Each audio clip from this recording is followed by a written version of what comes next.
make that change a success. We work for the patron who can't get to us any longer, and we find a way to get to them. To be clear,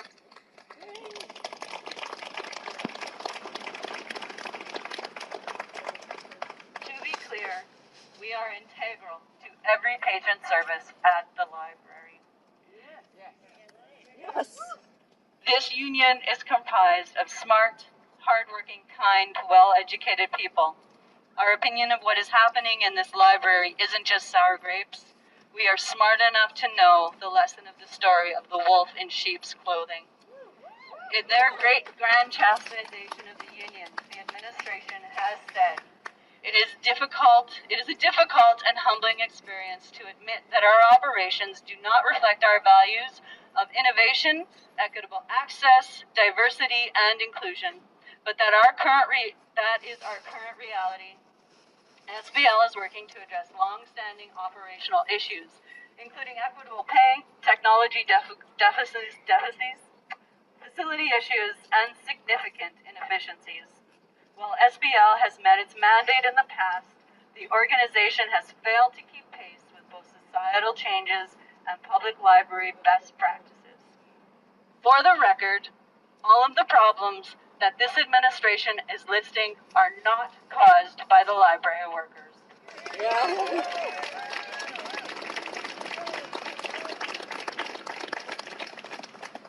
The problems at the library are caused by an administrative team who think that somehow using terms like equitable pay means that they can turn their backs on the actual work of getting to equitable pay.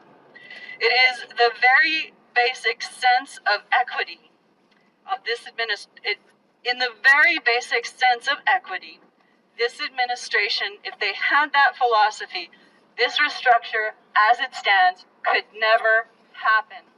You cannot call for pay equity, but not offer it within your community and to your workers.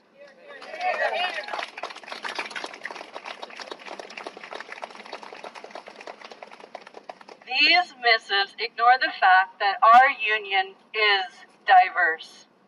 And by empowering the diversity of this union, these members, they can meet all of the goals, but they will never will if that non-diverse source like this administration, they will never be able to bridge the divide between where they are and where we, the staff, are and where the public are. They'll never get there.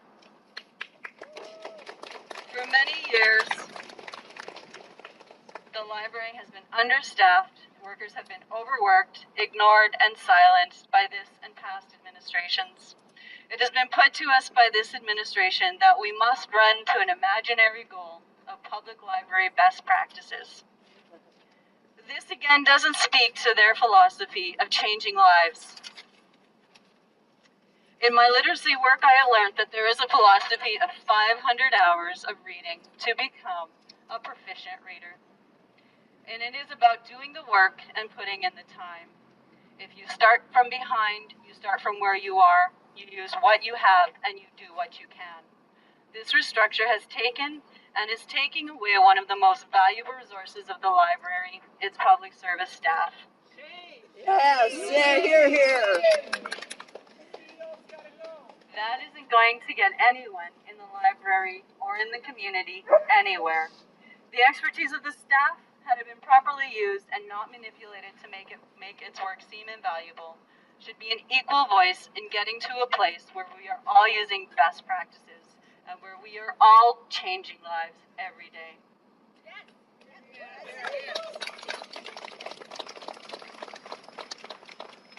Today, SPL administration released their report to the community. 1,503,649 patron visits, and library workers were there for all of them. 13,042 new library cards were made, and library workers made all of them.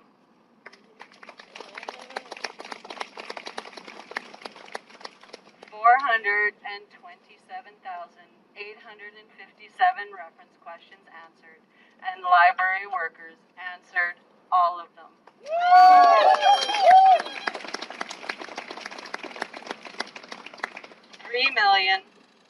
139,472 items were circulated in Saskatoon, and library workers were responsible for circulating all of them.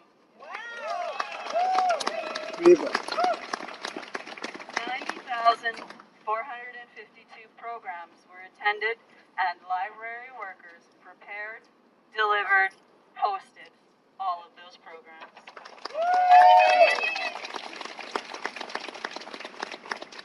What makes these numbers with our patrons and our programs so impressive to me is that we had a year where we were given notice of our unimportance in a 5-minute video and continually met with town halls where there were no guarantees of employment in the future. Shame, shame. We've been offered no wage equity and no guarantees of anything. Shame. The stress of working with this top-down toxicity was only healed by our work and interactions with our communities, with our patrons, and doing the library work that we love. The community is the library, and the library is the community. Right.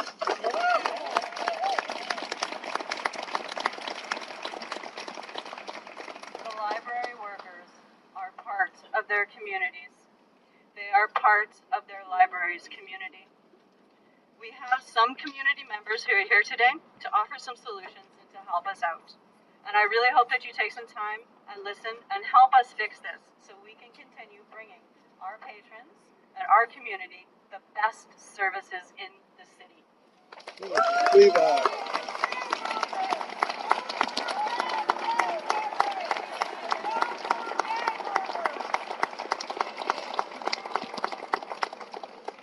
Hi, everybody. Thank you very much for coming out, everybody. And my name is Rhonda Heisler. I'm the CUPE National Servicing Representative. And Local 2669 is one of the 9 locals that I assist in my particular assignment. I'll tell you, I've dealt with a lot of really nasty employers and a lot of locals before, and by far, I've never seen such a destructive force in the labor force today. The SPL has done nothing but demoralize, destroy, and manipulate this local. Just as a recap, I want to mention to you that the reason that we're here today is that more than 20 employees and 20 of our members were laid off earlier this year. There's a bit of a dispute about the number, but I'm telling you, they started with the former union president and they didn't stop. And so that's why we're here, and that's why some of our members are here with tape over their mouths, because of the gag order under fear of reprisal for speaking out. That's why I'm speaking out on behalf of these members. The library attributed these 20 layoffs to anticipated budget shortfall. But in fact, as you know, the library continues to enjoy 100% of its budget. The anticipated budget shortfall didn't happen. So where are these jobs? Where are they? CEO got a bonus. Yeah. Oh, no more pink slips. No more pink slips. Then, to add insult to injury, as part of the destructuring process, I call it, SPL is abolishing the current jobs and is de-skilling the positions that they're creating. And by de-skilling, what we mean is requiring less education, less experience, and the wage will be commensurate with that experience and education. So what they're actually doing, shame on them. What they're doing is reducing full-time hours, in a lot of cases, to part-time hours. Dead-end jobs. If they want McJobs, they certainly have gone about creating McJobs here. In fact, it's really quite upsetting and sad to see some of our really long service members, long service employees, employees who are dealing with patrons for decades, be compelled to take a job that is part-time when they used to be full-time, compelled to take reduced hours, compelled to decrease their pension contributions and therefore their pension benefits when they get older. Shame on us. true, the majority of this workforce is women, and that's a real problem, and I know you'll be hearing a little bit more about that. Many library workers face at least a 14% decrease in their wages, and again, with no guarantees of full-time work. For other library workers, these losses are even more significant. Meanwhile, back at the branches at the library, the CEO does continue to enjoy a salary and bonuses in excess of $170,000, and that would be including about a $3,600 car allowance. The managers, they make around $95,000 to $120,000 depending on the position, so they're not suffering. They're offloading all of these wage cuts onto the workers.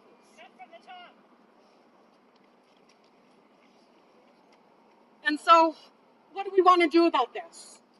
What we want to do tonight is to ensure that City Council in there, they hear our complaints, they hear our concerns as members of the public, but also as tax-paying people, citizens of Saskatoon. The SPL board, they refused to hear us. We applied and were not successful because they don't believe that they're accountable to anybody. The Saskatoon City Council, they appoint board members, but they have an arm's length with labor relations in terms of SPL. And so what we want to do tonight is to try to encourage everyone to speak up, contact your city council, go into that meeting with your red t-shirt tonight, and show them that the community cares about this library and that we're not going to stand for these cuts. We won't stand for it. Shame on SPL for plunging these workers into abject poverty. These are already marginalized workers, and now they're impoverished. Shame on SPL. Shame on SPL for blaming the union and for union bashing and taking away the only voice that this local has. Shame on them. Shame on SPL. Shame. Now I'll hand the mic over to Jack to stop the cuts. Stand up, fight back. Stand up, fight back. Stand up, fight back. Stand up, fight back. Stand up, fight back. Stand up, fight back. Stand up, fight back. Stand up. Thanks for coming out to this great demo here on Treaty 6 territory in the homeland of the Métis.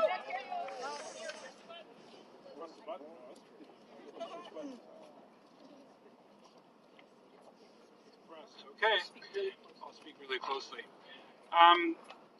Stop the Cuts is 110% behind the CUPE local and the workers of the library. Why is Stop the Cuts here? We were formed a little over a year ago in response to the last wall budget. Doesn't that have a lovely ring to it? The last wall budget. We're not just about. I hope it's the last SAS party budget. Indeed, we're not just about the provincial government. We're about resisting all manifestations of austerity politics and economics. What's happening here has nothing to do with the provincial government. I was wearing a gag over my mouth because we asked to have the usual 5-minute presentation to council and we were denied. We were instead deflected to the library board. The point we wanted to make to council is, unfortunately, the library board is part of the problem. The library board does not have the authority to stop what we think is an outrageous management at the SPL. What the CEO of the libraries is doing is entirely within her remit. No official, whether you like their politics or you don't like their politics, should be able to victimize women workers and de-skill the library the way that she is doing without having somebody call her to account. It is unacceptable in 2018 that City Council wash its hands of the fact that odious labor practices are going on, that if their managers tried to do the same thing to the municipal workforce, the city would be in an uproar. Gag orders, full-time to half-time, moving down pay bands, people having to quit their jobs because they're not going to be able to afford to live on them. If that was being done directly by the city, there would be an uproar. And there should be an uproar that's being done to largely women workers at the public library. So we call on people to urge totally support the workers, but also to reject the idea of public money for a shiny big library building, Carol Cooley's wet dream, until such time as these issues are resolved fairly and workers are being treated properly. Thank you.